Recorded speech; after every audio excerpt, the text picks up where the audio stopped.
when shall we three meet again? In thunder, lightning, or in rain?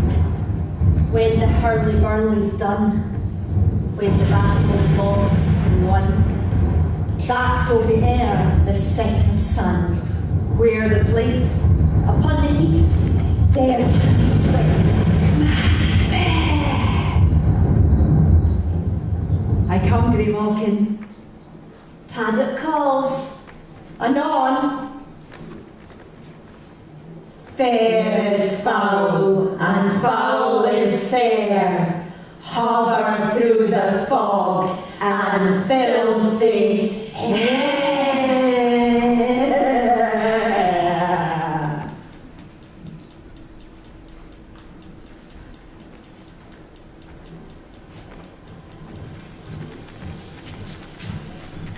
Bloody man is that? He can report, as seemeth by his plight, of the revolt of the newest estate. This is the sergeant who, like a good and hardy soldier, fought against my captivity. Hail, brave friends, tell the king the knowledge of the battle as thou didst sleep.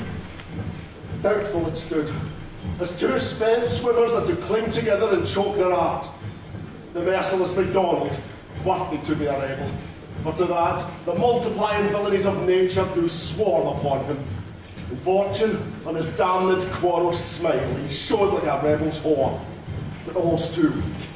For brave Macbeth, well, he deserves that name, disdaining fortune with his brandished steel, which smoked with bloody execution, like Valor's minion carved out his passage, till he faced the slave, which ne'er shook hands nor bade farewell to him, till he unseamed him from the nave to the chops, and fixed his head upon our battlements. Oh, valiant gentleman, worthy cousin! As whence the sun gins his reflection, shipwrecked storms and divil thunders break, so from that place whence comfort seemed to come, discomfort swells. Mark, King of Scotland, mark. No sooner justice had with valour armed compelled these skipping cairns to trust their heels, but the Norwegian lord, surveying vantage with furbished arms and new supplies of men, began a fresh assault. Dismayed not this our captains, Macbeth and Banquo? Yes. As sparrows, eagles, or the hare, the lion. If I say so, they were as cannons, overcharged with double cracks, so they doubly redoubled strokes upon the foe. Except they meant to bathe in reeky wounds, or memorise another Golgotha, I cannot tell. But in fate, my gashes cry for help. So well thy words become thee as thy wounds. They smack of honour both. Go get him surgeons. Who comes here? The worthy Thane of Ross, but a haste looks through his eyes, so should he look, it seems to speak things strange. God save the king. Whence camest thou, worthy Thane? From Fife, great king, where the Norwegian banners flight the sky and fan of people cold. Norway himself with terrible numbers, assisted by that most disloyal traitor, the Thane of Cawdor, began a dismal conflict. Till that, Ballona's bridegroom, lacked in proof, confronted him with self-comparisons, point against point, rebellious arm against arm, curbing his lavish spirit. And to conclude, the victory fell on us. Great happiness! So now Sweno, Norway's king, craves composition, nor would he deign him burial of his men till he disbursed at St. Colm's Inch, and $10,000 to our general use. No more that Thane of Cawdor shall deceive our bosom interest. Go, pronounce his present death, and with his former title, greet Macbeth. I'll see it done. What he hath lost, noble Macbeth hath won.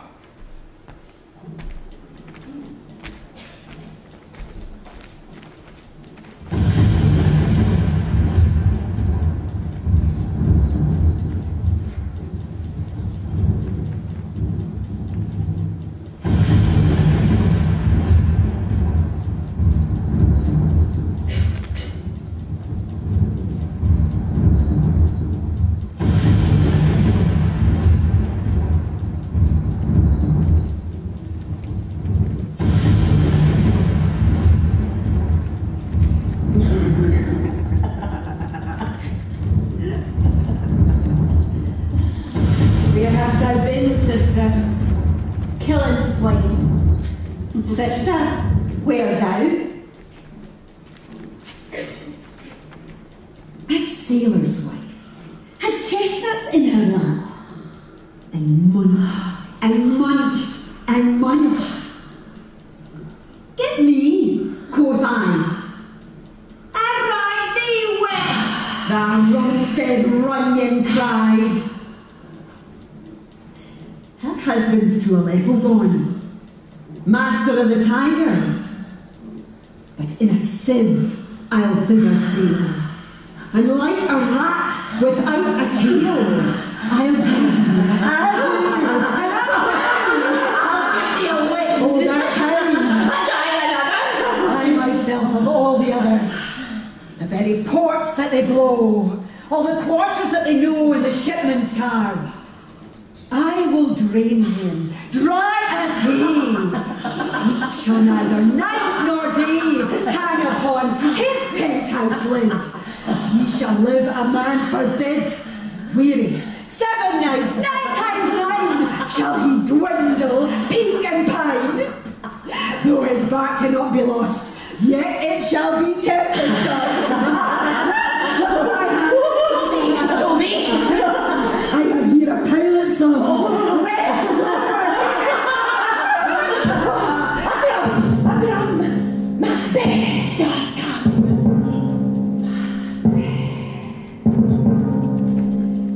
The weird sisters, hand in hand, posters of the sea and land, thus do go about, thrice to thine, and thrice to mine, and thrice again to make up 9. Peace, the charms wound up. So foul and fair a day I have not seen. How far's it called to Forest? What are these, so withered and so wild in their attire, that look not like the inhabitants of the earth, and yet are on it? Live you, or are you on to man me question? You seem to understand me by each at once a choppy finger laying upon her skinny lips. You should be women, and yet your beards forbid me to interpret that you are so. Speak, if you can. What are you? All hail, Macbeth. Hail to thee, Thane of Glamis. All hail, Macbeth. Hail to thee, Thane of Cawdor. All hail, Macbeth, that shalt be king hereafter. Good sir, why do you start and seem to fear things that sound so fair? In the name of truth, are you fantastical, or are you that which outwardly you show? A noble partner here you greet with present grace and great predictions of noble having and of royal hope that he seems rapt withal. To me, you speak not. If you can look into the seeds of time and say which grain will grow and which will not, speak then to me, who neither beg nor fear your favours nor your hate. Hail. Hail. Hail. Lesser than Macbeth and greater. Not so happy, yet much happier. Thou shalt get kings, though thou be none. So, all hail Macbeth and Banquo. Banquo Macbeth, all hail! Stay, you imperfect speakers, tell me more!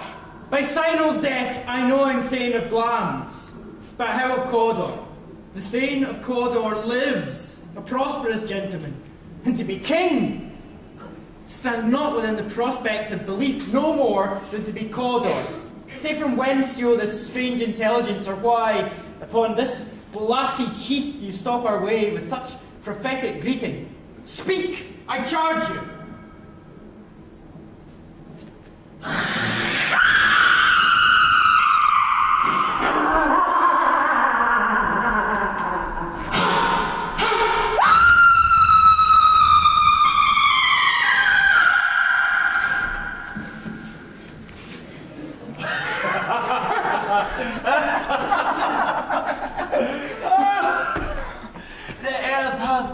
as the water hath.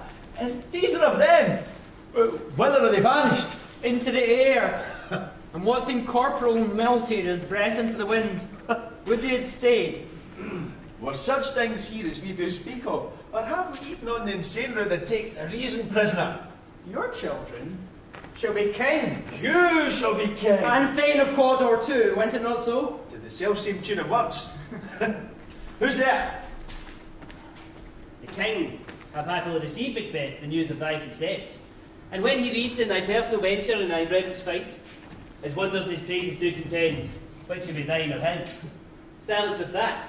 In viewing all the rest of the self-same day, he finds thee in the stout Norwegian ranks, nothing afeard of what thyself didst make. Strange images of death, as thick as tale, can post and post, and every one did bear thy praises in his kingdom's great defence, and poured them down before him.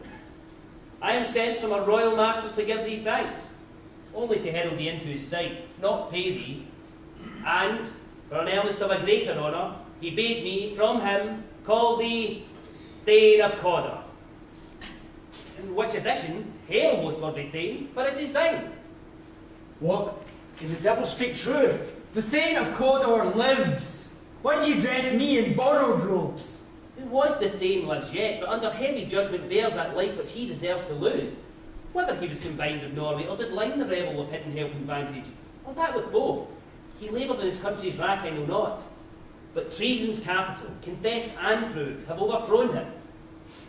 Glamis and Thane of Cawdor, the greatest is behind. Thanks for your pains.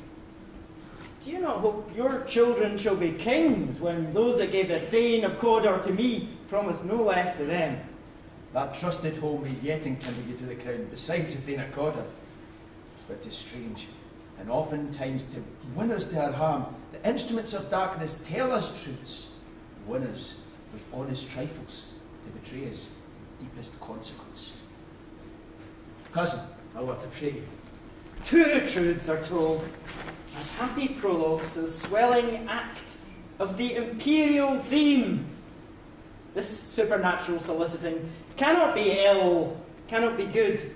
If ill, why hath it given me earnest of success, commencing in a truth? I am Thane of Cawdor. If good, why do I yield to that suggestion whose horrid image doth unfix my hair and make my seated heart knock at my ribs against the use of nature? Present fears are less than horrible imaginings. My thought, whose murder yet is fantastical, shakes so my single state of man that function is smothered in surmise, and nothing is but what is not. Look how our partner's wrapped. If chance will have me king, why chance may crown me without my stir. New honours come upon him, like a strange garment's cleave not to their mould, but without a use. And what may, time and air runs through the roughest day. Worthy Macbeth, we stay upon your leisure. Give me your favour. My dull brain was wrought with things forgotten. Kind gentlemen, your pains are registered where every day I turn the leaf to read them. Let's toward the king. Think upon what chance, and in more time, the interim having weighed it, let us speak our free hearts each to other. Very gladly. Till then, enough. Come, friends.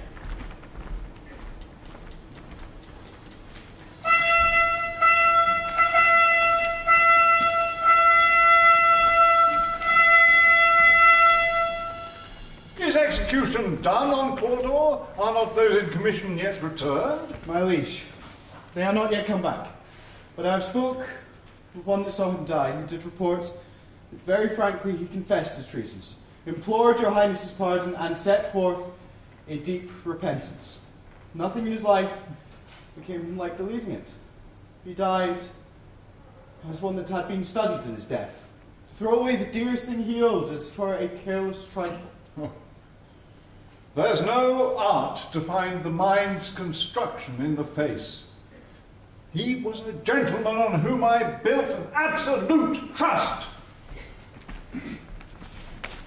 Oh, worthiest cousin, the sin of my ingratitude even now was heavy on me. Thou art so far before that swiftest wing of recompense is slow to overtake thee. Would thou hadst less deserved that the proportion both of thanks and payment might have been mine. Only I have left to say, more is thy due than more than all can pay. The service and the loyalty I owe in doing it pays itself. Your Highness' part is to receive our duties, and our duties are to your throne and state, children and servants, which do but what they should by doing everything safe toward your love and honour. Welcome hither.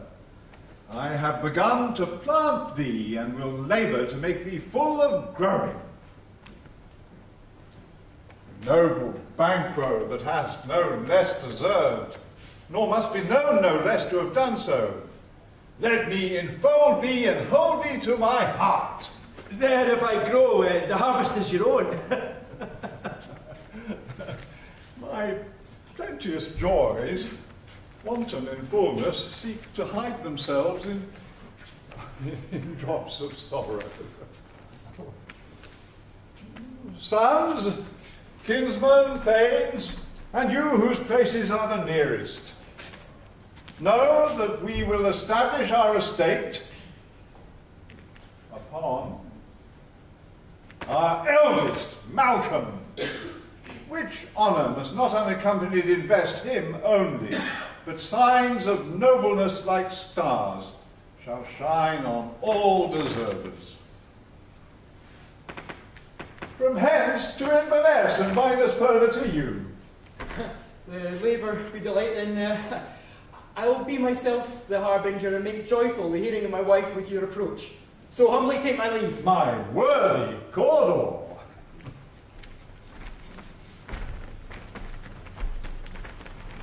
The Prince of Cumberland. That is a step on which I must fall down, or else o'erleap, for in my way it lies. Stars, hide your fires.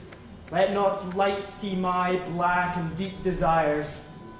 The eye wink at the hand, yet let that be which the eye fears when it is done to see. True, noble Banquo, he is full so valiant, and in his commendations I am fed. It is a banquet to me. Let's after him, whose care has gone before to bid us welcome. It is a peerless kinsman.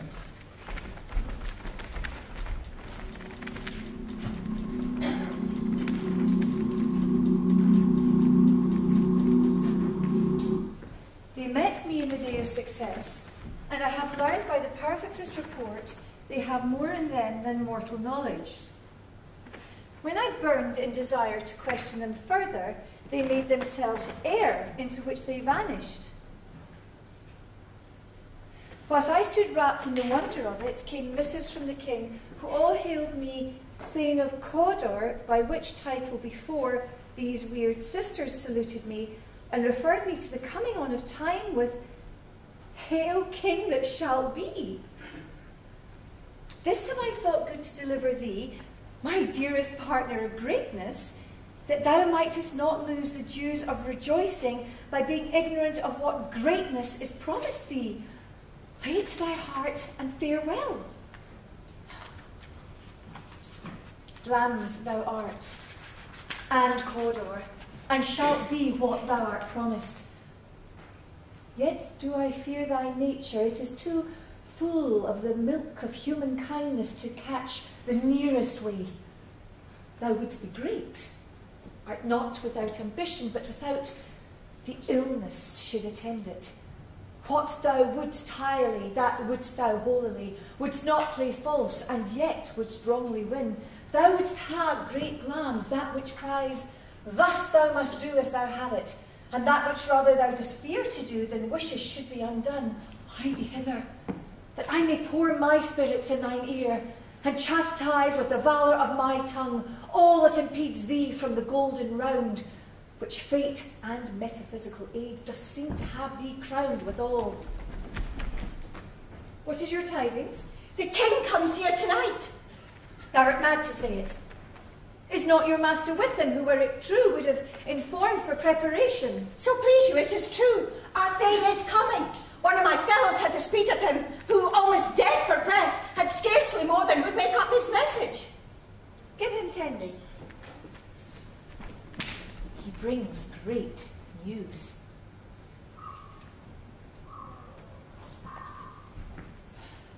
The raven himself is hoarse, that croaks the fatal entrance of Duncan under my battlements. Come, you spirits that tend on mortal thoughts, unsex me here, and fill me from the crown to the toe, top full of direst cruelty. Make thick my blood, stop up the access and passage to remorse, that no compunctious visitings of nature shake my fell purpose, nor keep peace between the effect and it. Come to my woman's breasts and take my milk for gall, you murdering ministers, wherever in your sightless substance you wait on nature's mischief. Come, thick night, and pall thee in the dunnest smoke of hell, that my keen knife sees not the wound it makes, nor heaven peep through the blanket of the dark to cry, hold, hold!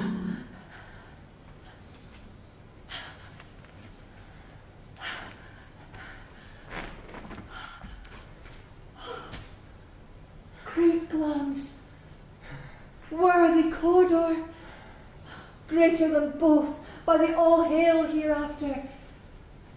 Your letters have transported me beyond this ignorant present, and I feel now the future in the instant. My dearest love,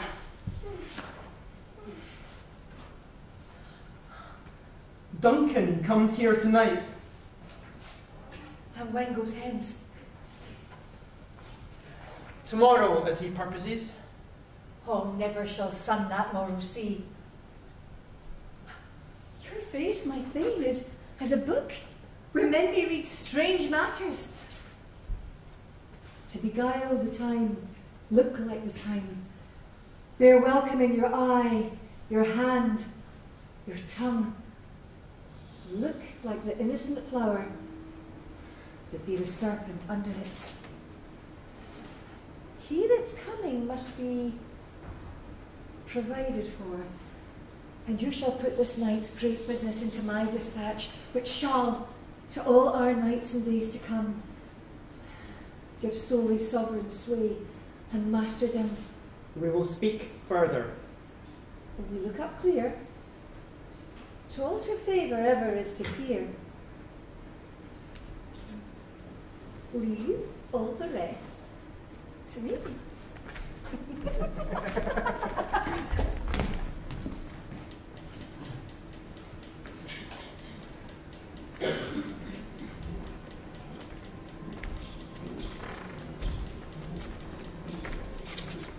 This castle hath a pleasant seat.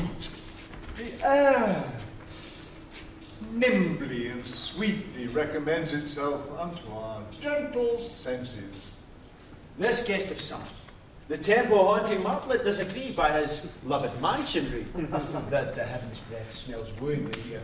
No jutty frieze buttress nor coin of vantage, but this but hath made his pendant bed and procreate cradle. Where they most breed and haunt, I have observed, the air is delicate. See, our noble hostess. The love that follows us sometime is our trouble, which still we thank as love. Herein I teach you how you shall bid God yield us for your pains, and thank us for your trouble. All our service, in every point twice done and then done double, were poor and single business to contend against those honours, deep and broad, wherewith your majesty loads our house. For those of old, and the late dignities heaped up to them, we rest your hermits. Where's the Thane of Cornwall? We coursed him at the heels and had a purpose to be his purveyor. But he rides well, and his love, sharp as his spur, brought him to his home before us. Fair and noble hostess, we are your guest tonight. Come, give me your hand.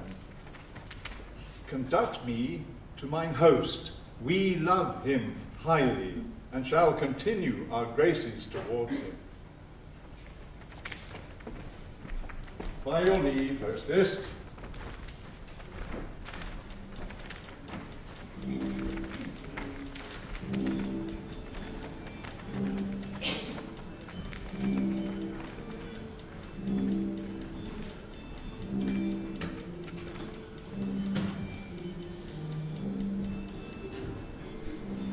If it were done when 'tis done, then 'twere well it were done quickly. If the assassination could trammel up the consequence, and catch with his Circe's success, not but this blow might be the be-all and the end-all here.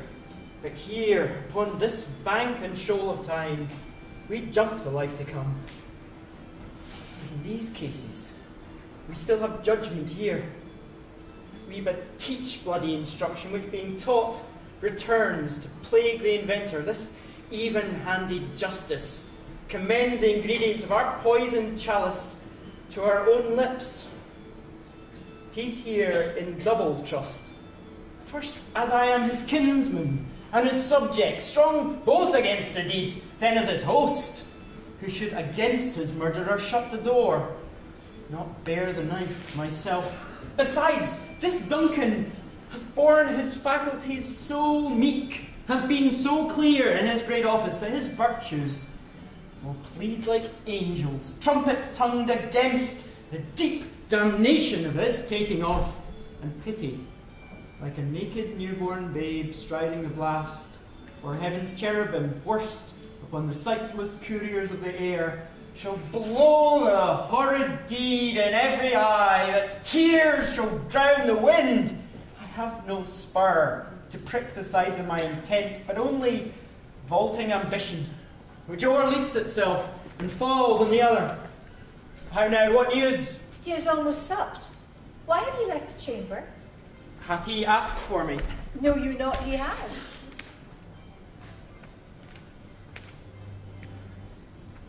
We will proceed no further in this business. He hath honoured me of late, and I have bought golden opinions from all sorts of people, which would be worn now in their newest gloss, not cast aside so soon. Was the hawk drunk wherein you dressed yourself? Has it slept since, and wakes it now to look so green and pale at what it did so freely? From this time, such I account thy love. Art thou feared to be the same in thine own act and valour as thou art in desire? Wouldst thou have that which thou esteemest the ornament of life, and live a coward in thine own esteem, letting I dare not wait upon I would, like the poor cat in the adage? Prithee, peace! I dare do all that may become a man. Who dares do more is none. What beast was it then that made you break this enterprise to me? When you durst do it, then you were a man. And to be more than what you were, you would be so much more the man. Nor time nor place did then adhere, and yet you would make both. They have made themselves, and that their fitness now does unmake you. I have given suck, and know how tender it is to love the babe that milks me. I would, while it was smiling in my face, have plucked my nipple from his boneless gums, and dashed the brains out, had I so sworn as you have done to this. If we should fail! We fail! Screw your courage to the sticking place, and we will not fail. When Duncan is asleep, whereto the rather shall his day's hard journey soundly invite him, his two chamberlains will I, with wine and wassail, so convince that memory, the warder of the brain, shall be a fume, and the receipt of reason a limbeck only. When in swinish sleep their drenched natures lies as in a death, what cannot you and I perform upon the unguarded Duncan? What not put upon his spongy officers, who shall bear the guilt of our great quell? Bring forth men, children only, for thine undaunted metals should compose nothing but males. Will it not be received when we have marked with blood those sleepy two of his own chamber, and used their very daggers, that they have done it? Who dare receive it other? as we shall make our griefs and clamour roar upon his death. I am settled, and bend up each corporal agent to this terrible feat away, and mock the time with fairest show. False face must hide what the false heart doth know.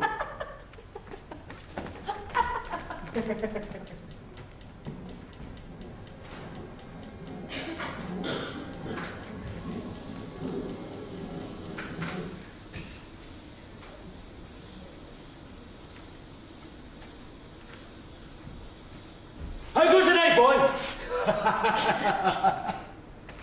The moon is down. I've not heard the clock. And she goes down at 12. I take 'tis later, sir. Hold. Take my sword. There's husbandry in heaven. Their candles are all out. Take thee that too.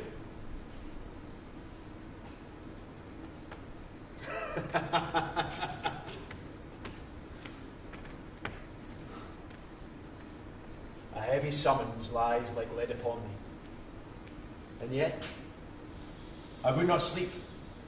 Merciful powers restrain in me the cursed thoughts that nature gives way to in repose. Give me my sword. Who's there? A friend!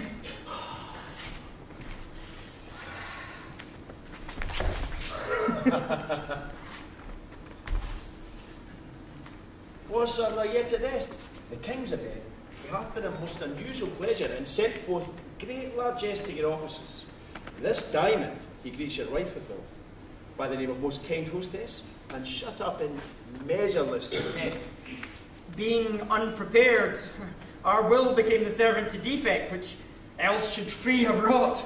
All's well.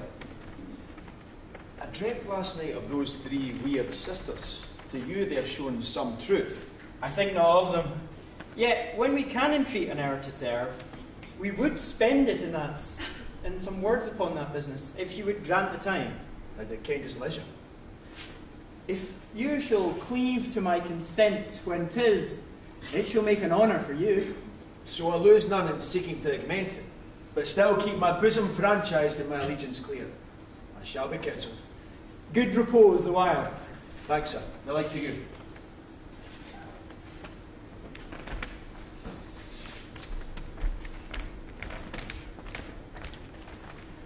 Go bid thy mistress, when my drink is ready, she strike upon the bell. Get thee to bed.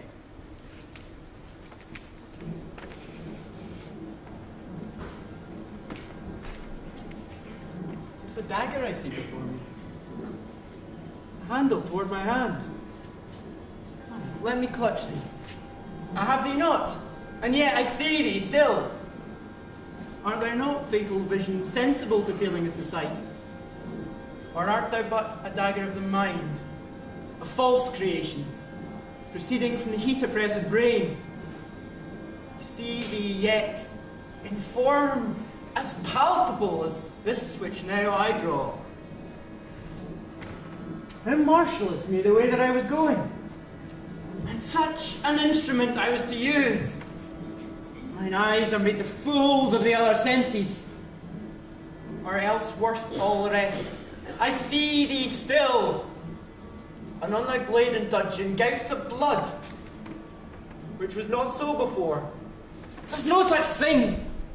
It is the bloody business which informs thus to mine eyes.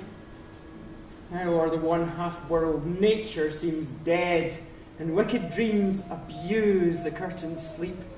Witchcraft celebrates pale Hecate's offerings, and withered murder, alarmed by his sentinel, the wolf, whose howls his watch, thus with his stealthy pace, with Tarquin's ravishing strides towards his design, moves like a ghost.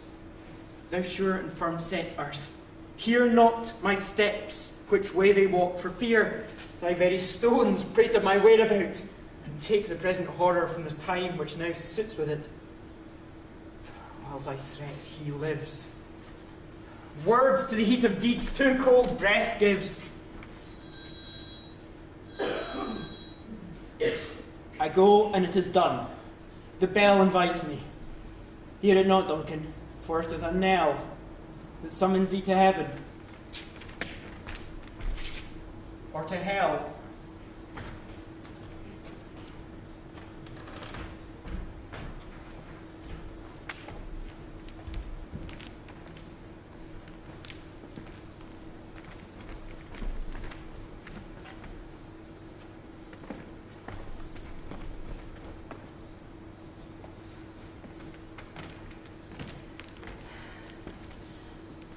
That which hath made them drunk hath made me bold. What hath quenched them hath given me fire. Hark, peace. It was the owl that shrieked, the fatal bellman that gives the sternest good night. He is about it. The doors are open, and the surfeited grooms do mock their charge with snores. I have drugged their possets, that death and nature do contend about them, whether they live or die.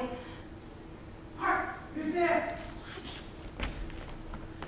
I'm afraid they have awaked and 'tis not done. The tent and not the deed confounds us. Hark! I laid the daggers ready, he could not miss him.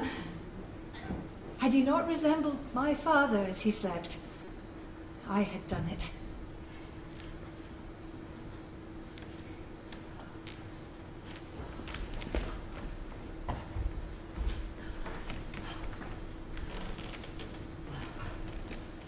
My husband. I have done the deed. Didst thou not hear a noise? I heard the owl scream and the crickets cry. Did not you speak? When? Now. As I descended? Aye. Hark. Who lies in the second chamber? Donnelby. This is a sorry sight. A foolish thought to say a sorry sight. There's one did laugh in his sleep, and one cried murder, that they did wake each other. I stood and heard them, but they did say their prayers and addressed them again to sleep. There are two lodged together. One cried, God bless us, and Amen, the other. Listening their fear, I could not say Amen when they did say God bless us. Consider it not so deeply. But wherefore could I not pronounce Amen? I had most need of blessing, and Amen stuck in my throat. These deeds must not be thought after these ways, so it will make us mad. Methought I heard a voice cry, sleep no more. Macbeth does murder sleep, the innocent sleep. Sleep that knits up the ravelled sleeve of care, the death of each day's life, sore labour's bath, balm of hurt minds, great nature's second course, chief nourisher in life's feast. What do you mean? Still it cried, sleep no more to all the house. Glamis hath murdered sleep, and therefore Cawdor shall sleep no more. Macbeth shall sleep no more. Who was it that thus cried? My worthy thing, you do unbend your noble strength to think so brain-sickly of things. Go get some water and wash this filthy witness from your hand. Why did you bring these daggers from the place? They must lie there. Go carry them and smear their sleepy grooms with blood. I'll go no more. I'm afraid to think what I have done. Look on it again, I dare not. It's purpose. Give me the daggers. The sleeping of the dead are but as pictures. 'Tis the eye of childhood that fears a painted devil. If he do bleed, I'll gild the faces of the grooms, for it must seem their guilt with me. Whence is that knocking? How is it with me when every noise appalls me? What hands are here? They pluck out mine eyes. Will all great Neptune's ocean wash the blood clean from this hand? No, it's my hand will rather the multitudinous seas incarnadine, making the green one red. My hands are of your colour, but I shame to wear a heart so white. I hear a knocking at the gate. Retire we to our chamber. A little water clears us of this deed. easy, is it then? Your constancy had left you unattended. We're knocking. Get on your nightgown, lest occasion call us, and show us to be watchers. Be not lost so poorly in your thoughts. No, my deed, 'twere best not know myself. Wait, don't get with thy knocking! I would thou couldst.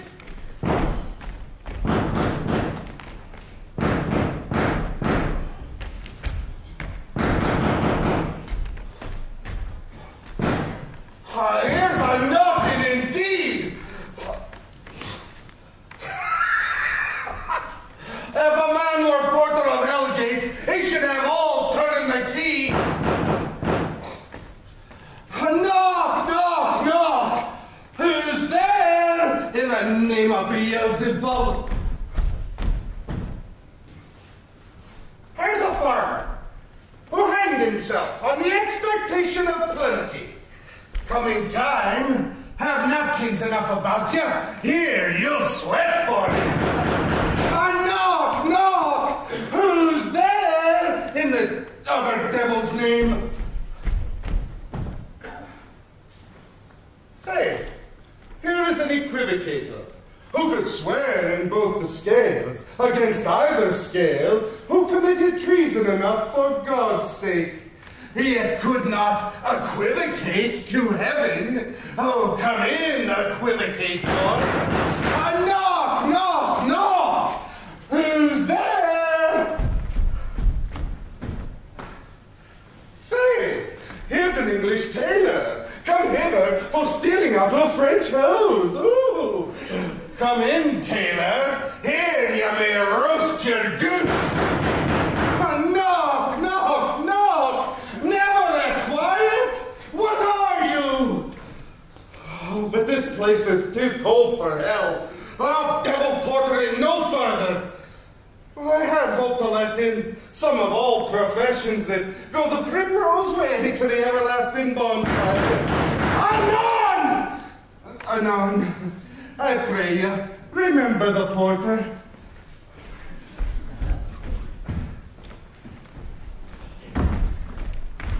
Was it so late, friend, that you went to bed that you do rise so late? Faith, sir, we were carousing till the second cock, and drink, sir, is a great provoker of three things. What three things does drink especially provoke? Oh, marry, sir, nose painting, sleep, and,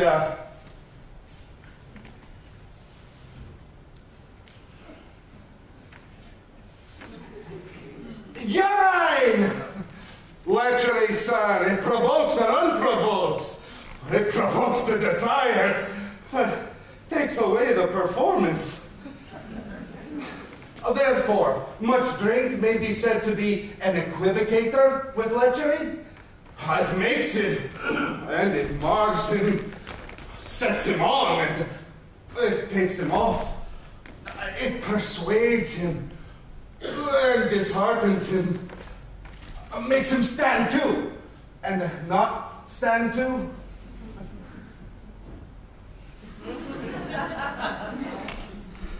In conclusion, equivocates him in his sleep, and giving him the lie, leaves him. I believe drink gave thee the lie last night. Oh, that it did, sir, in the very throat on me. But I requited him for his lie, and I think, being too strong for him, although he took up my legs sometimes, yet I made a shift to cast him. Is thy master stirring? Our knocking has awaked, and here he comes.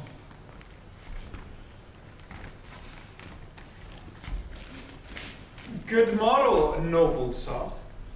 Good morrow, both. Is the king stirring, worthy thane? Not yet. He did command me to call timely on him, and I've almost slipped the hour. I'll bring you to him. I know this is a joyful trouble to you, but yet 'tis one. The labour we delight in, physics pain. This is the door. I'll make so bold to call, for 'tis my limited service.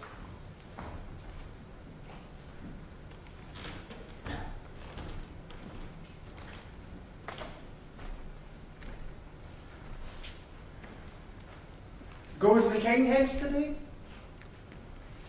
He does. He did appoint so. The night has been unruly. Where we lay, our chimneys were blown down, and, as they say, lamentings heard in the air, strange screams of death, and prophesying, with accents terrible, of dire combustion and confused events, new hatched to the woeful time, the obscure bird clamoured the livelong night. Some say the earth was feverish and did shake. 'Twas a rough night. My young remembrance cannot parallel a fellow to it. Oh, horror, horror, horror. Tongue nor heart cannot conceive nor name thee. What's the matter? Confusion now had made his masterpiece. Most sacrilegious murder broke up the Lord's anointed temple and stole thence the life of the building. What is it you say? The life? Mean you his majesty? Approach the chamber, destroy your sight. If I knew Gorgon, do not bid me speak. See and then speak yourselves.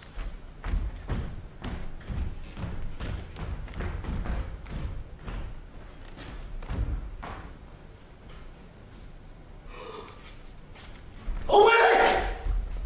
Awake! Ring the alarm bell! Murder and treason! Banquo Dorothy! Malcolm! Awake! Shake off this downy sleep! This counterfeit looking death itself! Up! Up and see the great doom's image! Malcolm! Banquo! As from your graves, rise up and walk like sprites to countenance this horror! Ring the bell!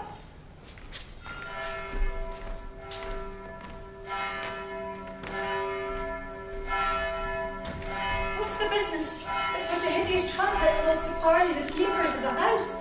Speak, speak. Oh, gentle lady, it is not for you to hear what I can speak. The repetition in a woman's ear would murder as it fell. Banquo! Banquo, our royal master's murdered. Alas! What in our house? Too cruel anywhere. Dear Duff, I prithee contradict thyself and say 'tis not so. Had I but died an hour before this chance, I had lived a blessed time, for from this instant there is nothing serious in mortality. All is but toys. Renown and grace is dead. The wine of life is drawn, and the mere lees is left as vault to brag of. What is amiss? You are, and do not know it. The spring, the head, the fountain of your blood is stopped. The very source of it is stopped. My royal father's murdered. Oh, By whom? Those of his chambers, it seems, had done it. Their hands and faces were all badged with blood. So were their daggers, which, unwiped, we found upon their pillow. They stared and were distracted. No man's life was to be trusted with them. oh yeah, I do repent me of my fury that I did kill them.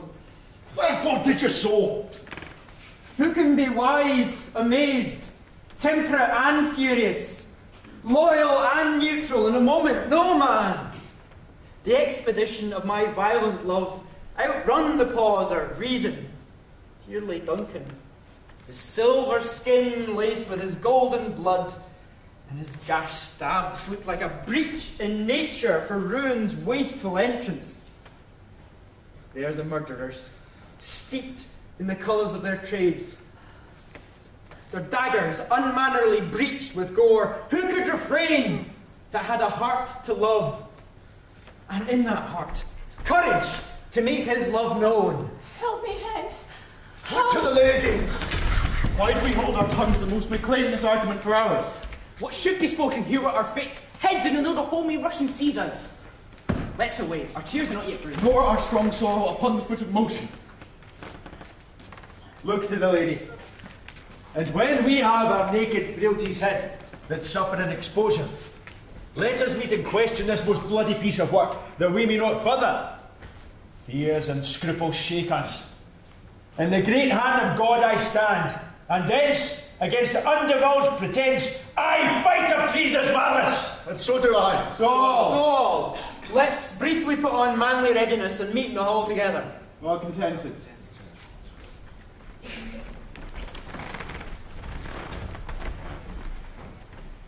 What will you do? Let's not consort with them to show an unfelt sorrow as an office which the false man does easy. I'll to England. To Ireland I. Our separated fortune shall keep us both the safer. Where we are, there are daggers in men's smiles. The near in blood and the near are bloody. This murderous shot have not yet lighted, and our safest way is to avoid being. Therefore to horse. And let us not be dainty of leave taking, but shift away. There's warrant in that theft. It steals itself, and there's no mercy left.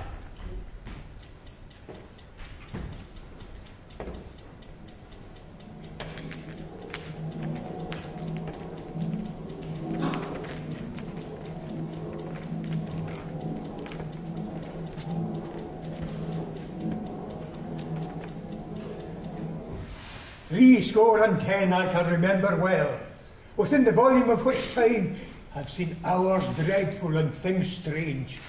But this sword might have trifled former knowings. Ah, good father. Thou seest the heavens is troubled with man's act, threatens his bloody stage. By the clock 'tis day, and yet dark night strangles the travelling lamp. It's night's predominance of the day's shame that the darkness does the face of earth and tomb, when living light should kiss it. 'Tis unnatural, even like the deed that's done. On Tuesday last, a falcon, towering in her pride of place, was by a mousing owl hawked at and killed. And Duncan's horses, a thing most strange and certain, beauteous and swift, the minions of the race, turned wild in nature, broke their stalls, flung out, contending against obedience as they would make war with mankind. 'Tis said they ate each other. They did so, to the amazement of mine eyes that looked upon it. Here comes good Macduff. How goes the world, sir, now? I see you not. It's known who did this more than bloody deed. Those that Macbeth hath slain. Last the day, what good could they pretend? They were suborned. Malcolm and Donalbain, and the king's own sons, were stolen away and fled, which puts upon them suspicion of the deed. Against nature still, thriftless ambition that will raven up thine own life's means. Then 'tis most like the sovereignty will fall upon Macbeth. He is already named and gone to Scone to be invested. Where is Duncan's body? Carried to Colmaciln, the sacred storehouse of his predecessors, guardian of their bones. Will you to Scone? No, cousin, out to Fife. Oh, I will, never. Well, may you see things well done there. Adieu. There's their old robes sit easier than their new. Farewell, father. God's benison go with you, and with those that would make good of bad and friends of foes.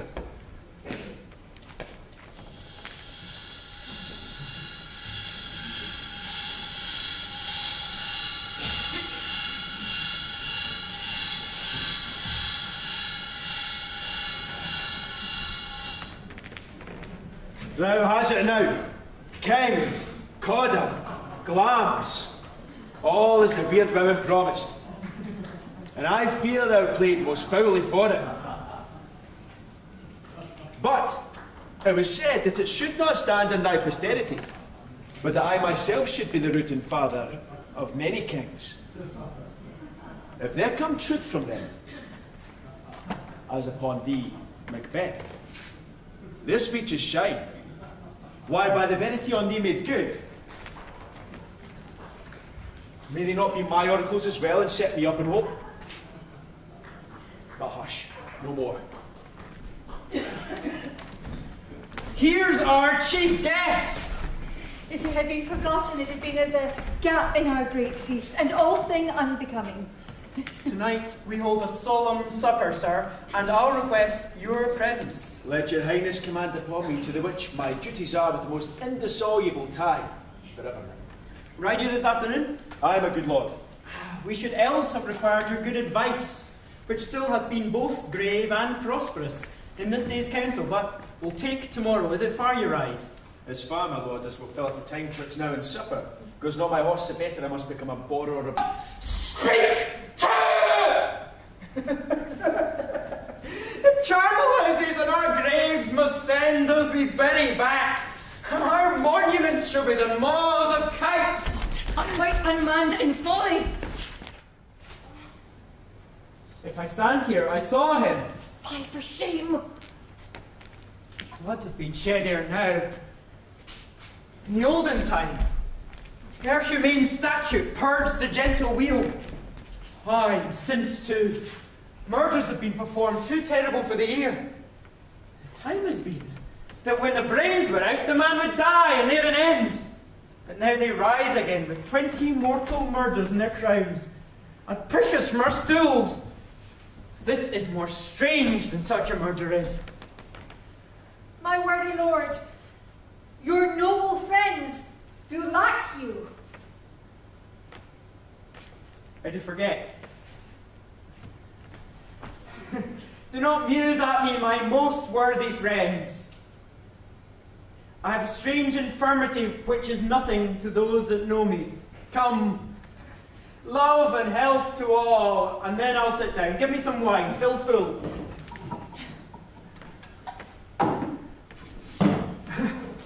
I drink to the general joy of the whole table, and to our dear friend Banquo, whom we miss, would he were here.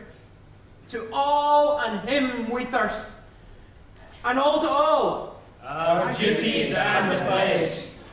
A foot to quit my sight! Let the earth hide thee! Thy bones are marrowless, thy blood is cold!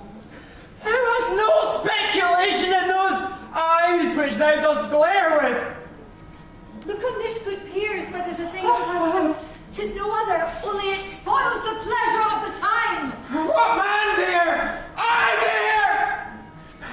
Approach thou like the rugged Russian bear, the armed rhinoceros, or the Hyrcan tiger. Take any shape but that, and my firm nerves shall never tremble, or be alive again. And dare me to the desert with thy sword. If trembling I inhabit then, pronounce me the baby of a girl. Hence, horrible shadow, unreal mockery, hence!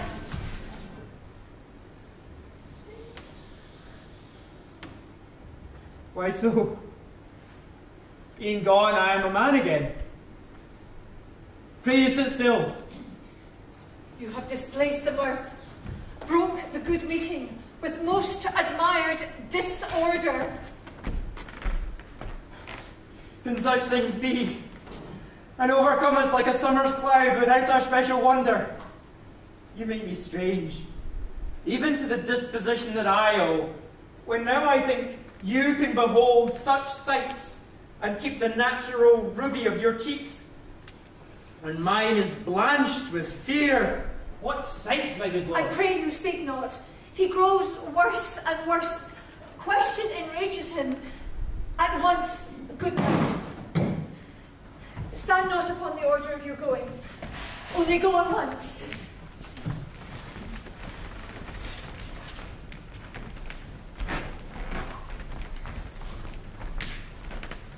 Good night, and better health attend his majesty. A kind good night to all.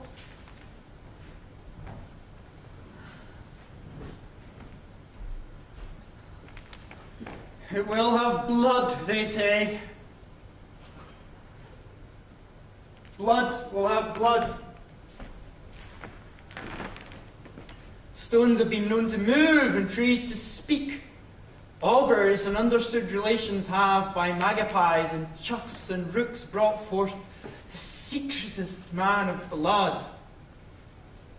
What is the night? Almost at odds with morning, which is which. How sayest thou that Macbeth denies his person at our great bidding? Did you send to him, sir?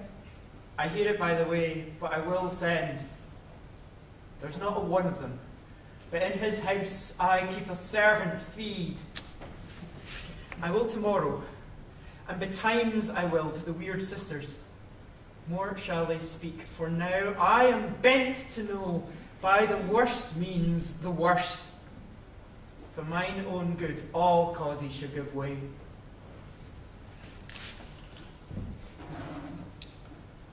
I'm in blood, stepped in so far that should I wade no more, returning were as tedious as go o'er. Strange things I have in head, the will to hand, which must be acted ere they may be scanned. You lack the season of all natures, sleep. Come, will to sleep.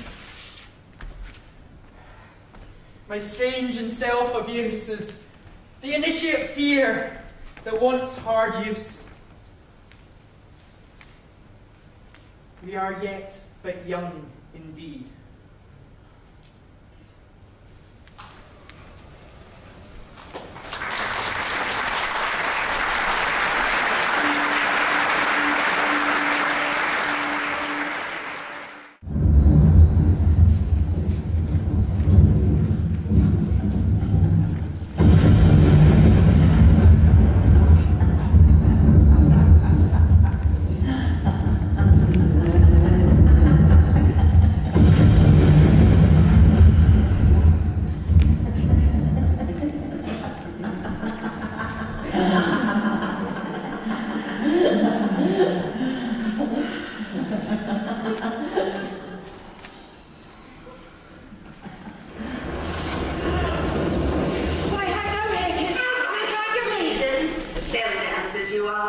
Saucy and overbold, how did you dare to trade and traffic with Macbeth in riddles and affairs of death? And I, the mistress of your charms, and close contriver of all harms, was never called to bear my part, or show the glory of our art.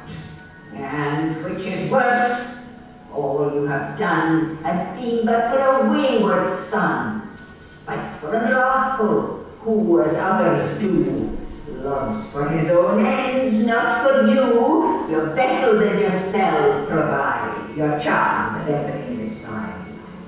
I am for the air. This night I'll spend unto a dismal and a fatal end. Great business must be wrought ere noon. Upon a corner of the moon, there hangs a vaporous drop profound. I'll catch it ere it comes to ground, and that, distilled by magic sights, shall bring forth artificial sprites, as by the strength of their illusion shall draw him on to his confusion. He shall spurn fate, scorn death, and bear his hopes by wisdom, grace, and fear. And you all know security is mortal's greatest enemy. I am called, my little spirit sea sits in a foggy cloud and stays for me. Come, let us make haste. She'll soon be back again.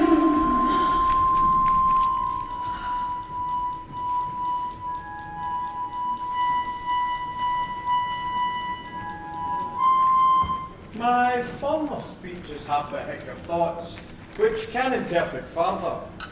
Only I say, things have been strangely bold. The gracious Duncan was pitied of Macbeth. Marry, he was dead. And the right valiant Banquo walked too late, whom you may say, if it please you, Fleance killed. For Fleance fled. Men must not walk too late. Who cannot want the thought how monstrous it was for Malcolm and for Donalbain to kill their gracious father. Damned fact. How it did grieve Macbeth. Did he not straight in pious rage the two delinquents tear, that where the forgot slaves of drink and thralls of sleep, Was not that nobly done? Aye. And my father is not dead for all you're saying. Yes, he is dead. And how wilt thou do for a father? Nay, how will you do for a husband? Why, I can buy me 20 at any market. Then you'll find to sell again. Ah, thou speaks with all thy wit. And yet, i' faith, with wit enough for thee. Was my father a traitor, mother? Aye, that he was. What is a traitor? Why, one that swears and lies. And be all traitors that do so? Every one that does so is a traitor, and must be hanged. And must they all be hanged that swear and lie? Every one. Who must hang them? Why, the honest men. Then the liars and swearers are fools, for there are liars and swearers enough to beat the honest men and hang up them. Now God help thee, poor monkey. But what will thou do for a father? If he were dead, we'd weep for him. If he were not, it were a good thing that I should quickly have a new father. Poor prattler, how thou talk'st. Bless you, fair dame. I am not who you know, though in your state of honour I am perfect.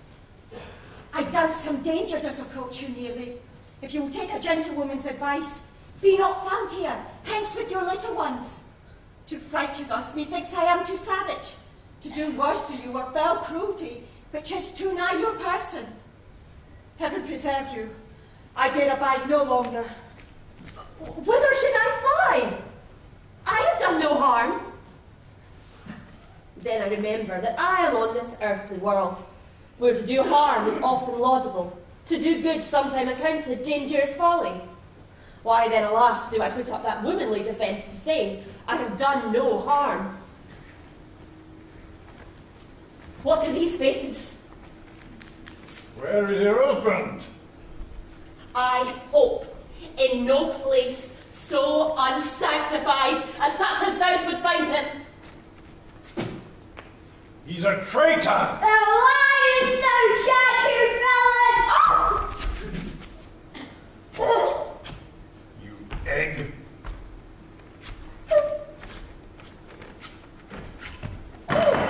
Young fry of treachery!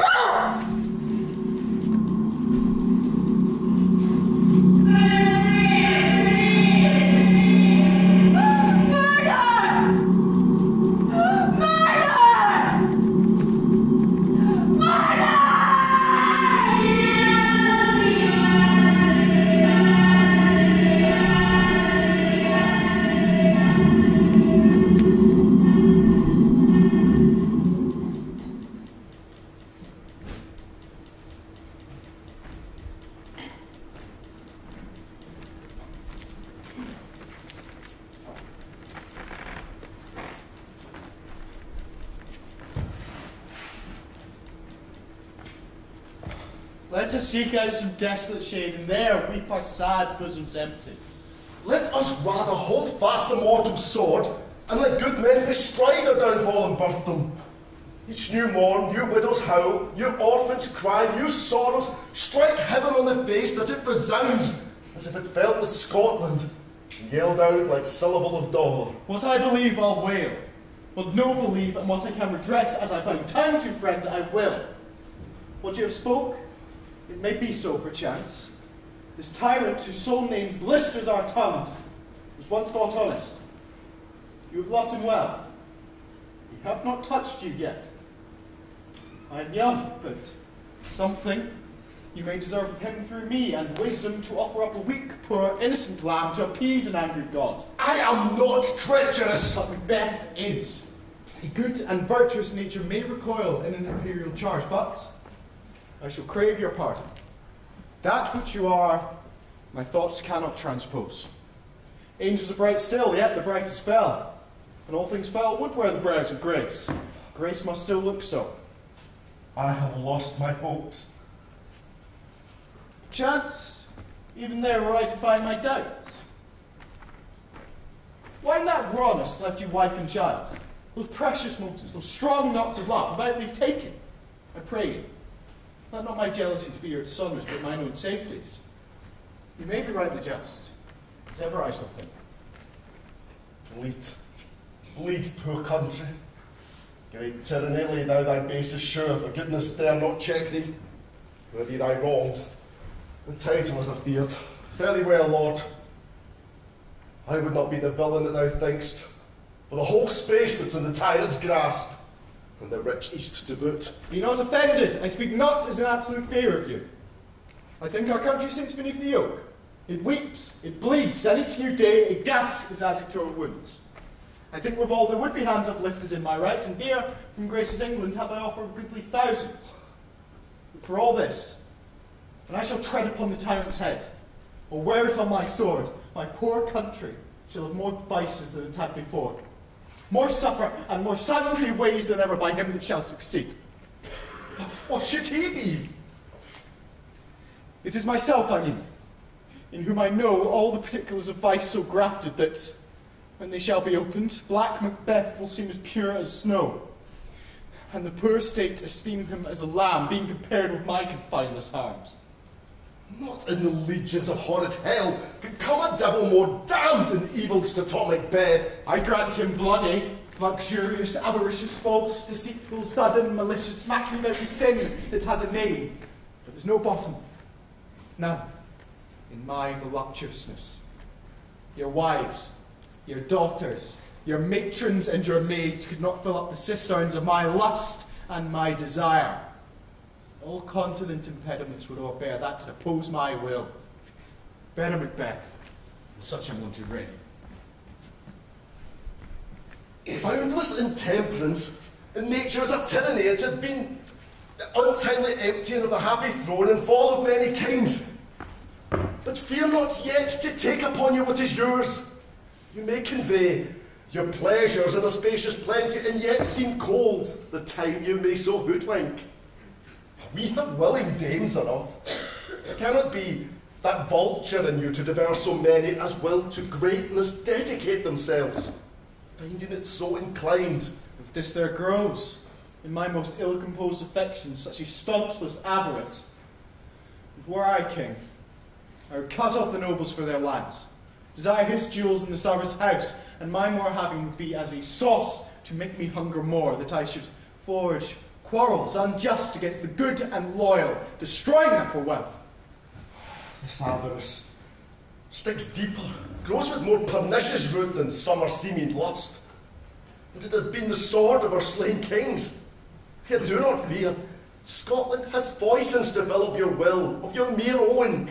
All these are portable, with other graces weighed. But I have none.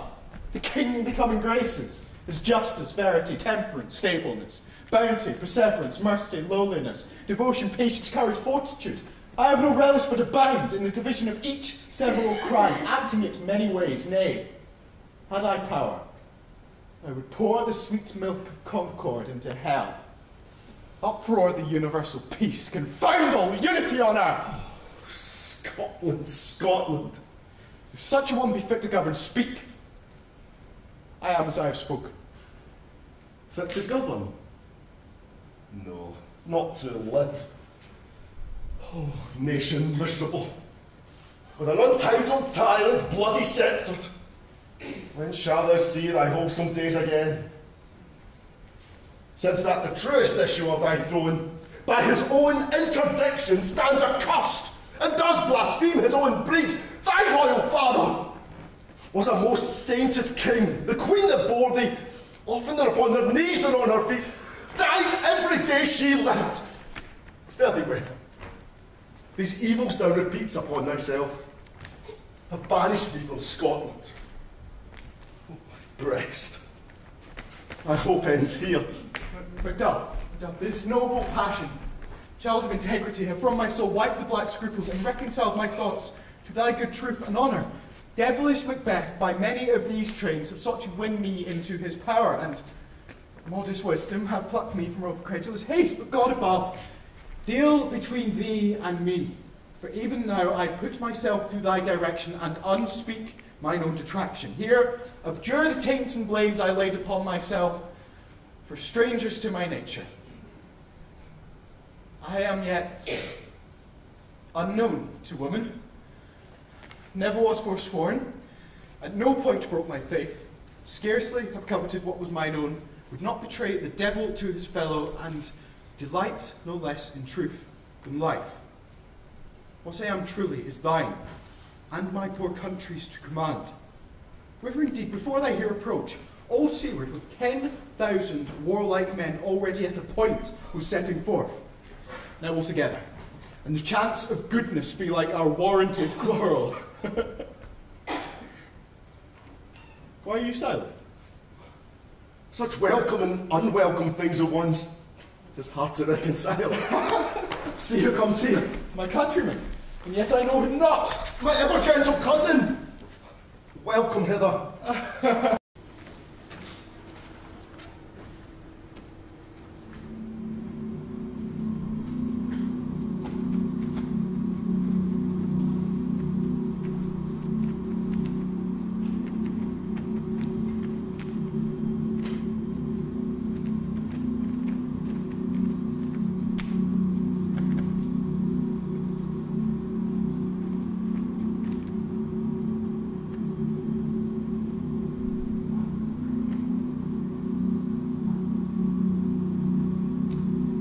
How came she by that light?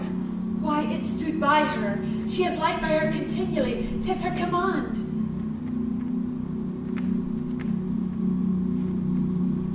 See, her eyes are open. Aye, but their sense is shut. What is it she does now? Look how she rubs her hands. It is an accustomed action with her to seem thus washing her hands. I have seen her continue in this a quarter of an hour. Out, damned spot! Hark! She speaks. I will set down what comes from her to mark my remembrance the more strongly. Out, I say!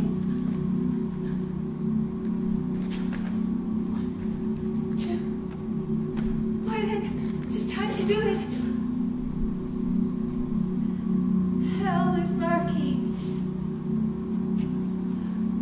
Fie, my lord. Fie, soldier and afeard. What need we fear who knows it, when none can call our power to account?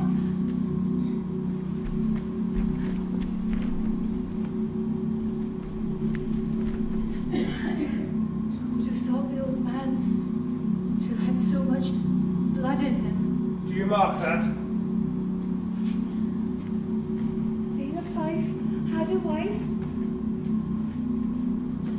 Where is she now? What? Will these hands ne'er be clean? No more of that, my lord. No more of that. You mar all with this starting. Go to. Thou hast known what thou should not.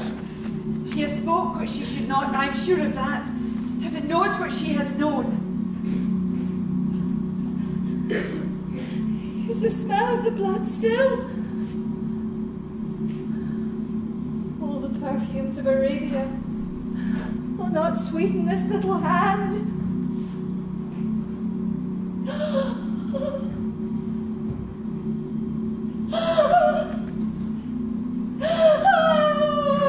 What a sigh is there? The heart is surely charged. I would not have such a heart in my bosom for the dignity of the whole body. Well. Pray God it be, sir. This disease is beyond my practice, but I have known those which have walked in their sleep, who have died holily in their beds. Wash your hands. Put on your nightgown. Look not so pale. I tell you yet again, Banquo's buried. He cannot come out in his grave. Even so.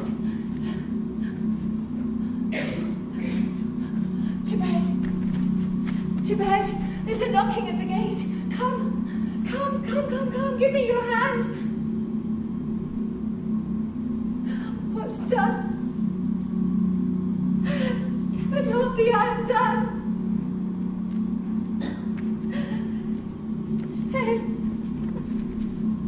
To bed.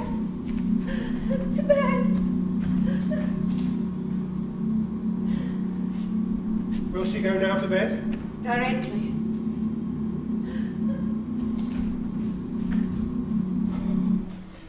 Foul whisperings are abroad.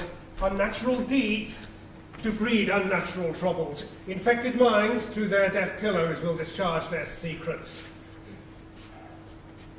More needs she, the divine, than the physician. God forgive us all. Look after her. Keep from her the means of all annoyance, and still keep eyes upon her. So good night. My mind she has mated, and amazed my sight. I think, but dare not speak. Good night, good doctor.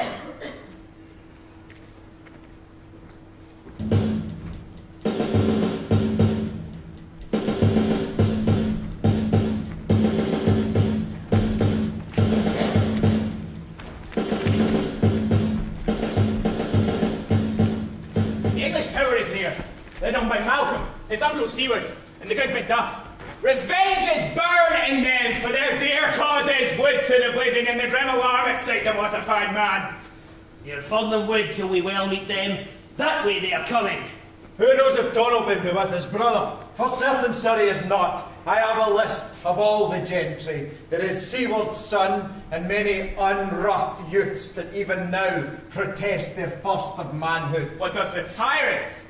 Great Dunstan, he strongly fortifies. Some say he's mad. Others that lesser hate him do call it valiant fury.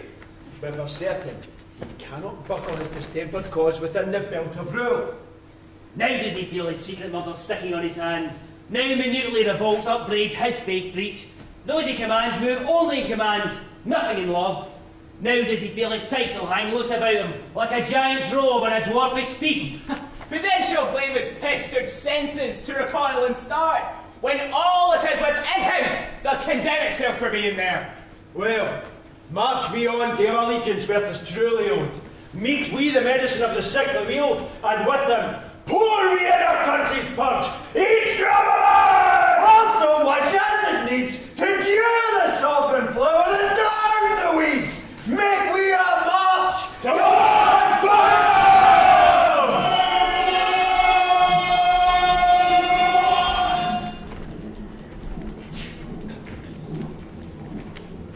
Bring me no more reports. Let them fly all. Till Burnham Wood's removed to Dunsinane, I cannot taint with fear. Was the boy Malcolm? Was he not born of woman? The spirits that know all mortal consequence have pronounced me thus.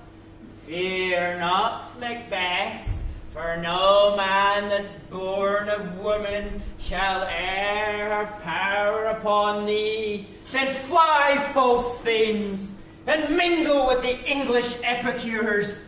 The mind I sway by, and the heart I bear, shall never sag with doubt, nor shake with fear. The devil damn thee black, thou cream-faced loon!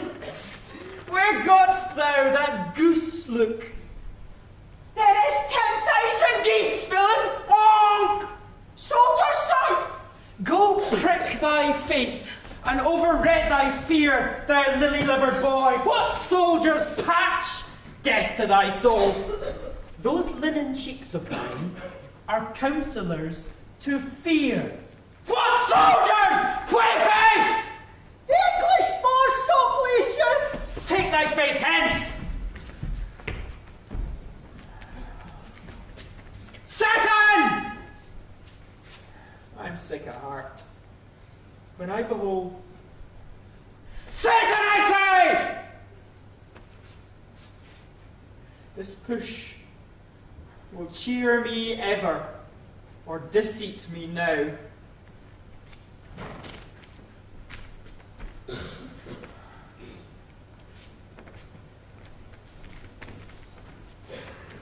I have lived long enough.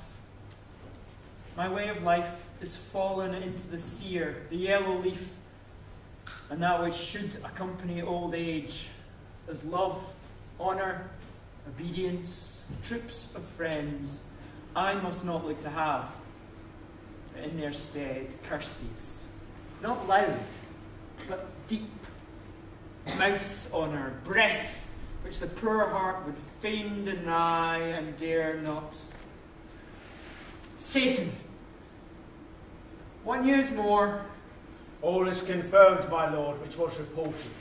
I'll fight till from my bones my flesh be hacked. Give me my armour. 'Tis not needed yet. I'll put it on. Send out more horses. Scour the country round. Hang those that talk of fear. How does thy patient, doctor? Not so sick, my lord, as she is troubled with thick-coming fancies that keep her from her rest. Cure her of that. Canst thou not minister to a mind diseased? Pluck from the memory a rooted sorrow.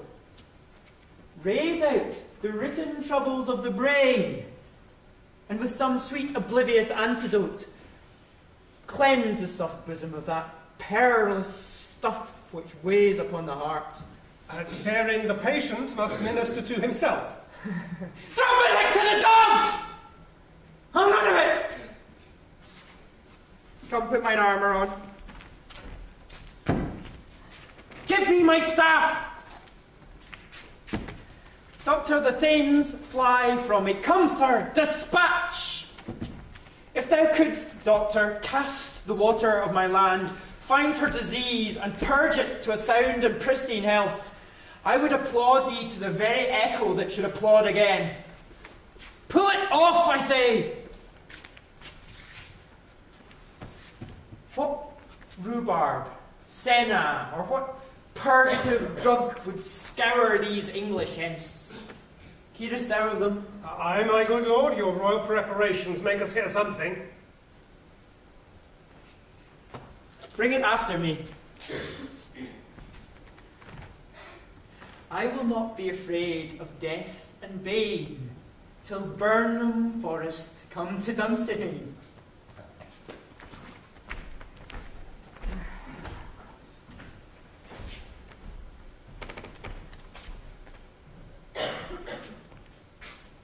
Were I from Dunsinane away and clear, profit alone would hardly draw me here.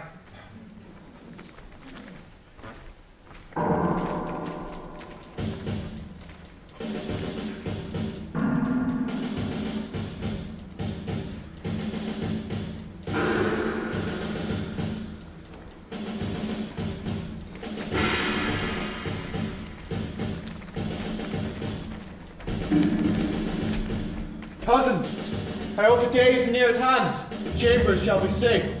We doubted nothing. What wood is this before us? The wood of Burnham. Let every soldier hew him down a bough, and bear it before him. Thereby shall we shadow the number of our host, and make discovery and report of us. It shall be done.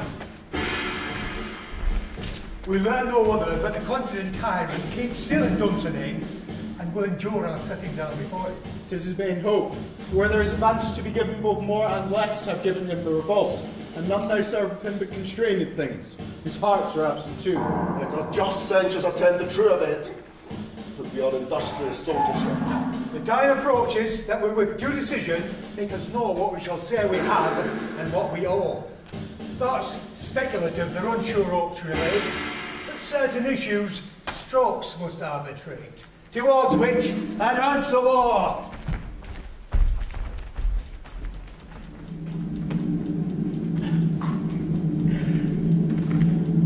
Hang out our banners on the outward walls. The cry is still, they come. Our castle's strength will laugh a siege to scorn. Here let them lie, till the famine and the ague eat them up. Were they not forced with those that should be ours, we might have met them, dareful, beard to beard, and beat them backward home. What's that noise? It's a cry of worm, my good lord. I'd almost forgot the taste of fears.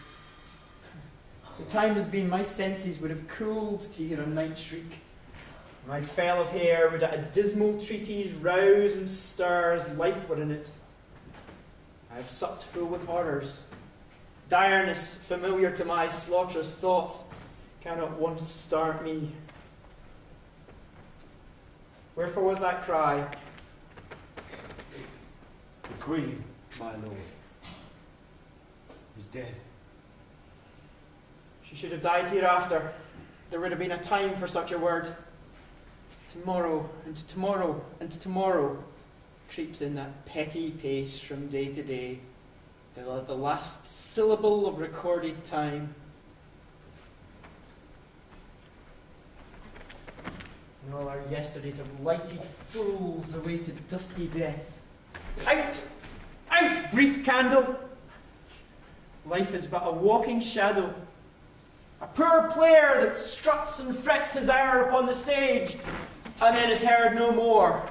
It is a tale told by an idiot, full of sound and fury, signifying nothing. Thou comes to use thy tongue, thy story quickly. Gracious Lord, I should report that which I say I saw, but know not how to do it. Well, say, sir! As I did stand my watch upon the hill, I looked toward Burnham, and anon methought the wood began to move. Liar and slave! Let me into your wrath if it be not so! Within this 3 mile, you may see it coming! I say, a moving grove! If thou speaks false, upon the next tree shalt thou hang alive, till famine cling thee. If thy speech be sooth, I care not if thou dost for me as much. I pull in resolution and begin to doubt the equivocation of the fiend that lies like truth. Fear not till Burnham Wood do come to Dunsinane. And now a wood come toward Dunsinane. Arm! Arm and out! If this which he avouches does appear, there is nor flying hence, nor tarrying here. I begin to be a weary of the sun, and wish the estate of the world were now undone. Ring the alarm bell! Blow wind! Come rack! At least we'll die with harness on our back!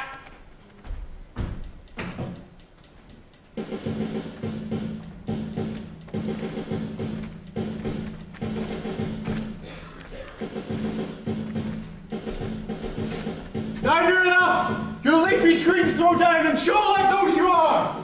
You, worthy uncle, shall with my cousin, your right noble son, lead our first battles.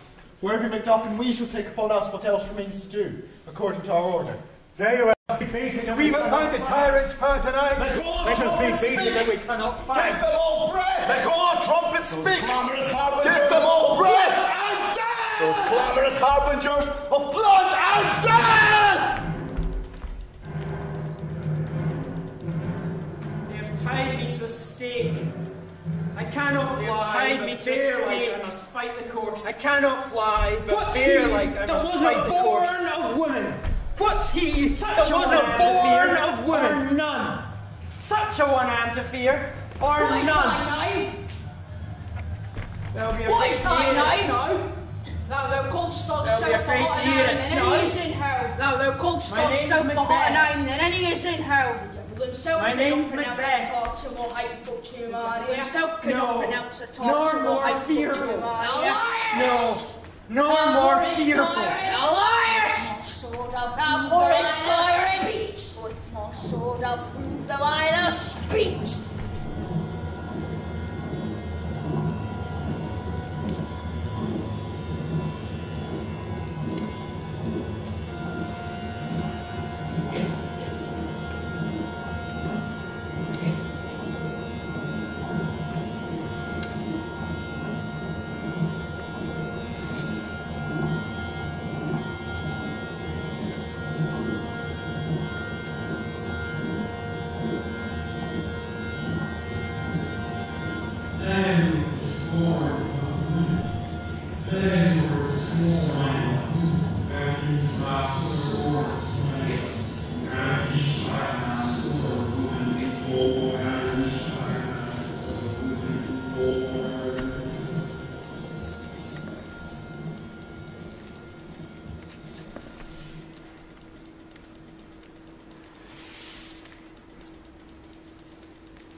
noises! Tyrant, show thy face! That way the noises! Tyrant, show thy face!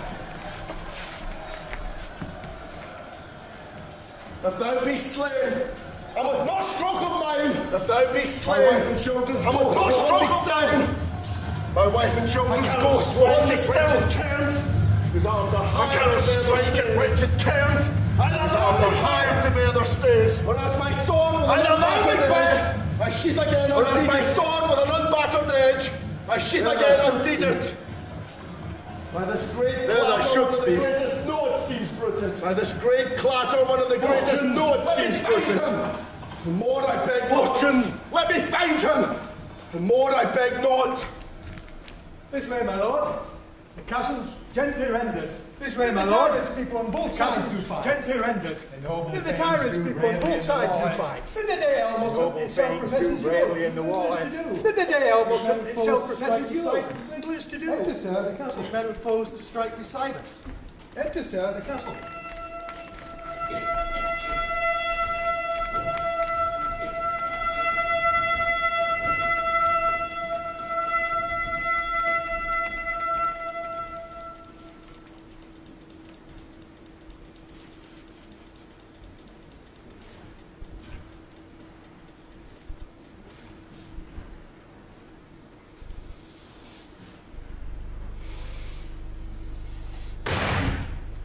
Why should I play the Roman fool and die in mine own sword? Why should I play the Roman fool? Whilst I die in mine own sword, the gashes do better upon them. Whilst I see lives, the gashes do better upon them. Turn, hellhound! Turn! Turn, hellhound! Turn! Of all men else, I have avoided thee. Beginning of all men else, I have avoided thee. My soul is too much charged with blood of thine already. My soul is too much charged with blood of thine already. My voice is in my sword. No words. My voice is in my sword. Can give thee out! A bloodier villain than terms can give thee out!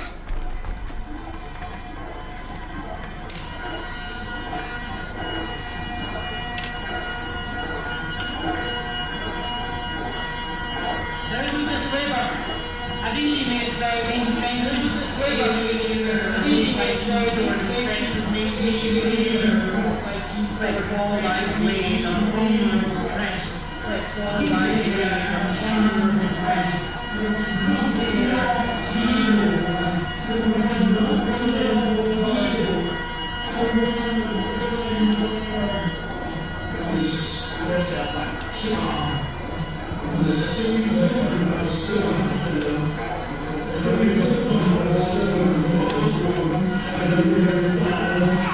Cursed be the tongue that tells me so!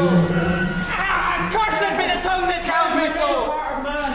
And be these struggling fiends no more part of man! And be these struggling fiends no more believed! That palter with us in a double sense, break it to our hope, and keep the word of promise to our ear, and break it to our hope. Then yield, coward! I'll not fight with thee. Live to be the show. Then yield, coward! We'll live to be the show and gaze of the time. Painted will have thee as a rare monsters are. Here painted on a pole and under it. Here may you see the tyrant. Yield before young Malcolm's feet. Kiss the ground before young Malcolm's feet. Or to be baited with the rabble's curse name. Though burning would be come to Dunsinane, woman born, and thou opposed, being of no woman born. Yet I will try the last. And damned be him the first tries holding up! And damned be him the first tries holding up!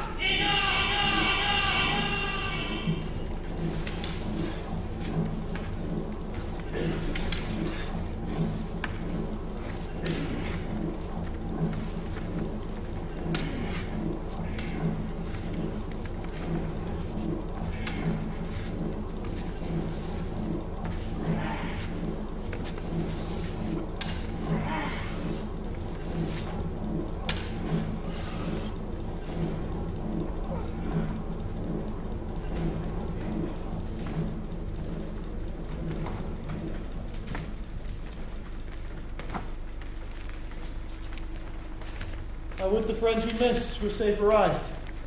Some must go the friends we miss were safe arrived. So bright a day as this is cheaply bought. And yet, by these I see it. So bright a day as this is cheaply bought. Son, your duff is missing. Your son, my lord, is paying a soldier's debt. Son, my lord. He only lived until he was a man. Paying a soldier's debt. Which no sooner had his He only prowess lived until confirmed, he was a man. Which no sooner had his prowess confirmed. but like a man he died. But like a man he died. Aye. Then he is dead? The cause of sorrow must not be measured by his worth. For then, The cause of sorrow must not be measured by his worth. Had he his hurt For then, before? it hath no end. aye, on the front. Had he his hurt before? God Aye, so on the to front. be. Had I as many sons as I have God hairs, so to be. I would not wish had him I to as many spare sons death. as I have hairs, and so I would not his wish knell him to is spare no. death. It's worth more sorrow. So his knell is spend no. He's worth Worth no more more. sorrow. They say he That's our parted spend well, no. and he's worth no more. So they God say be he with you. parted well, and here Take comes his score. and so God be with you.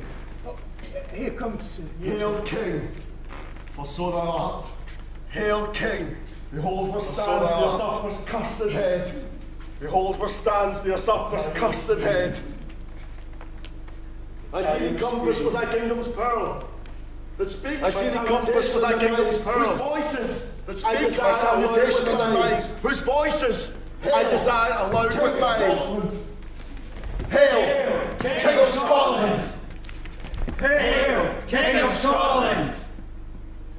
We shall not spend a large expense of time before we reckon with your several shall not lusts. spend a large expense Make of us time even before we reckon with your several lusts. My sayings make us even with you. Henceforth, my things and kin. First that ever Scotland in such an honour name. What's first that ever Scotland shall we continue with the time as calling home our exiled friends abroad. With the time snares calling home our exiled friends abroad. The cruel ministers of this dead butcher and his fiend-like queen. Ministers of this dead butcher myself and violent hands queen took off her life. This thought by self and violent hands. And what needful else that calls upon us. By the grace and what needful else that calls upon us. We shall perform by the grace in measure, time. We shall perform in measure, time, and so thanks to all at once, and to each one. So thanks to all whom we invite to see us crowned, and to each one at Skoon, whom we invite to see us crowned at Skoon.